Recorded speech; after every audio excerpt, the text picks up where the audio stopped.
கல்லூரி மாணவர்களுக்கு விலையில்லா மடிக்கணினி வழங்கும் திட்டத்திற்கு தொடர்பாக 3 நிறுவனங்களுக்கு பணி ஆணையானது வழங்கப்பட்டிருக்கிறது. இது தொடர்பான முழு விவரங்களோடு இணைகிறார் நமது செய்தியாளர் பாஸ்கர்.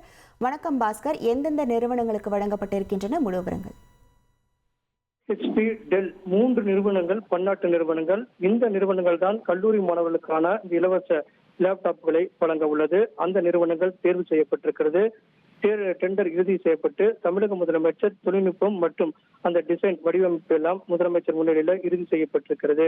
அதன் அடிப்படையில் தான் மார்ச் மாதத்துக்கு முன்னதாகவே கல்லூரி மாணவர்களுக்கு இந்த இலவச லேப்டாப் என்பது 10 லட்சம் பேருக்கு மாணவர்களுக்கு இந்த இலவச லேப்டாப் என்பது வழங்கப்பட உள்ளது. உலக தரத்தில் வாய்ந்த பல்வேறு அம்சங்களுடன் கூடிய லேப்டாப் வழங்குவதற்குண்டான நடவடிக்கைகளை எல்காட் நிறுவனம் மேற்கொண்டு வந்தது. பன்னாட்டு நிறுவனங்கள் டெண்டர் கோரியிருந்தது. HP, டெல் நிறுவனங்கள் தேர்ந்தெடுக்கப்பட்டிருக்கிறது. அந்த 3 நிறுவனங்களுக்கும் இந்த 10 லட்சம் மடிக்கணிகளுக்கான ஒர்க்கார்டர் எனப்படக்கூடிய அந்த பணி ஆணைகளை பிரித்து கொடுத்திருக்கிறார்கள். அதன் அடிப்படையில் தான் மாணவர்களுக்கு இலவச லேப்டாப் என்பது மார்ச் மாதத்துக்கு முன்னதாகவே வழங்குவதற்குண்டான நடவடிக்கையில அடுத்த வாரம் துணை முதலமைச்சர் தலைமையில ஆலோசனை கூட்டம் என்பது ஏற்பாடு செய்யப்பட்டிருக்கிறது. அந்த கூட்டத்தில் எப்போது வழங்கப்படும் அப்படிங்கிற இறுதி செய்யப்படும். முன்னதாக இந்த பன்னாட்டு நிறுவனங்கள் தேர்வு செய்யப்பட்டிருக்கிறார்கள். அந்த பன்னாட்டு நிறுவனங்களுக்கான ஒர்க் ஆர்டரும் கொடுக்கப்பட்டிருக்கிறது.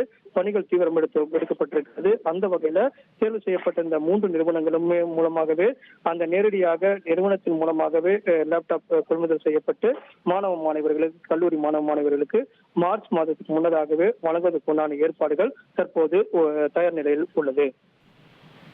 உங்கள் விவரங்களுக்கு நன்றி பாஸ்கர்.